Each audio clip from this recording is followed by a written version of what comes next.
Excited nga pala akong i-share itong journey namin sa inyo. Ito nga pala yung kauna-unahan naming family trip as first time namin gagala na outside Oriental Mindoro. At hindi namin ito plinano ng matagal, parang 1 week preparation lang. Naniniwala na talaga ako sa kasabihan na sa biglaang lakad, yun talaga yung natutuloy. Sobrang saya kasi nga nakakapag-travel na kami ngayon ni Daddy Tano. Itong travel na ito ay hindi lang biro kasi super haba talaga ng biyahe. Mula nga sa amin, subukay muna kami ng van papuntang Calapan na almost 2 hours din ang biyahe. Tapos from Calapan, sumakay naman kami ng barko papuntang Batangas na halos 3 hours din yon. Tinegro Shipping Lines ang aming nasakyan dito. Bago nga pala kami sumakay ng barko, syempre tutubos nga muna kami dito ng ticket sa pier. Pero malaki na ang pinagbago ng pier dito sa Calapan. Actually nga pala, first time sumakay ng barko ni na Ate Ayeka at Shiana. Naman, super excited ng dalawa. Si Shiana dyan, kinikilig pa talaga siya nang makita niya itong malalaking barko.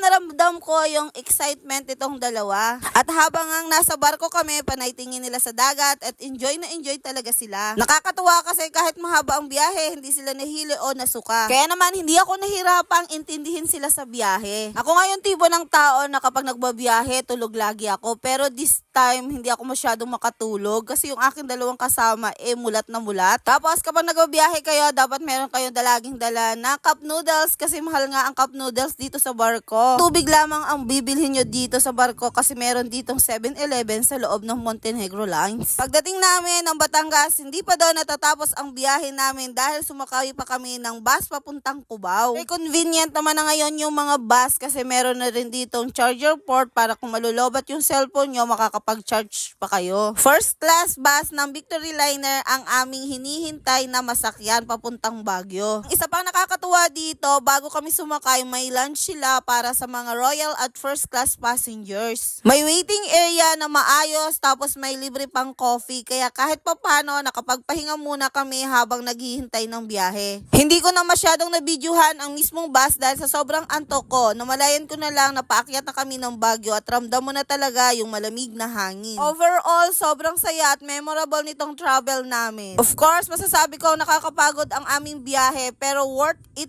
ito lalo na kapag kasama mo ang iyong family. Isa rin ito sa mga bagay na gusto kong ma-experience ng mga anak ko habang bata pa sila. Yung simple travel memories. First time experiences at moments na maaalala nila paglaki nila. At syempre, thankful din ako kasi kahit work-related yung punta namin dito, naging pagkakataon pa rin ito para makapag-banding kami bilang pamilya. At pagbaba ng bus, nako, ramdam ko na ang lamig ng simoy ng hangin dito sa Baguio City. Na para bang ayaw ko nang umuwi sa Oriental Mindoro na napakainit.